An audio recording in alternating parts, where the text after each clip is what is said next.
You don't need to tell people which school they went to, or what they did last weekend, or what they liked on Instagram, because that's just weird. What you need is to be relevant, which the offer does, and you can have like a small personalization in the first line and keep the rest of the email exactly the same every single time. So saying, I noticed your VP of supply chain at company X is not personalization.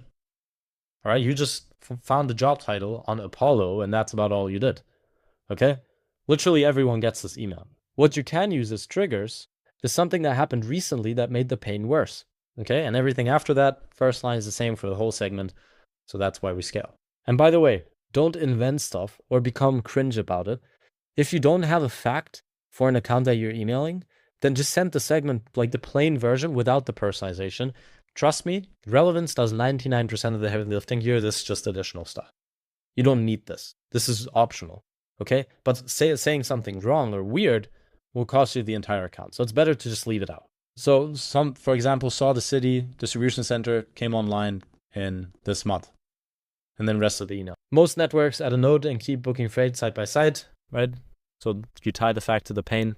And you can ask a question like, is transportation planning centralized across the network yet? So, for example, say, hey, first name, saw the city distribution center came online in August.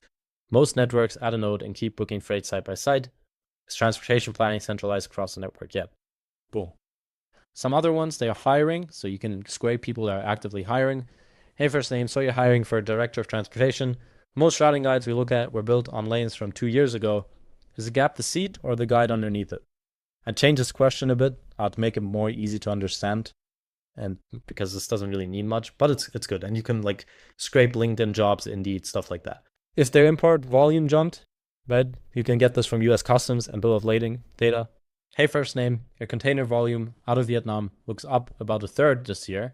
Planning usually breaks somewhere around that kind of jump. Is your team keeping up, or is it still a spreadsheet rebuild every week? This is really a very relevant thing, and people who do this will actually respond 100%. Inventory came up on the earnings call. You can get this from like earnings reports, quarterly reports, stuff like that. Hey, first name, heard inventory come up on the Q2 call. Excess usually traces back to demand signal or to supply, and the two look identical on the balance sheet. Do you know yet which one you have? Like, see how these are open-ended things, because we're messaging enterprise accounts, all right? And I get to more like direct response stuff later too when we have the offer right, but this is just an example of the triggers you can use, literally. If they're mid-ERP migration, okay, which you can find out on job posts again, integrator announcement, conference talks, stuff like that, just research your people. Hey, first name, saw you're partway through the like SAP thing here, S4HANA.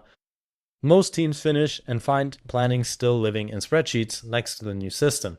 Has that call been made yet? Very simple question.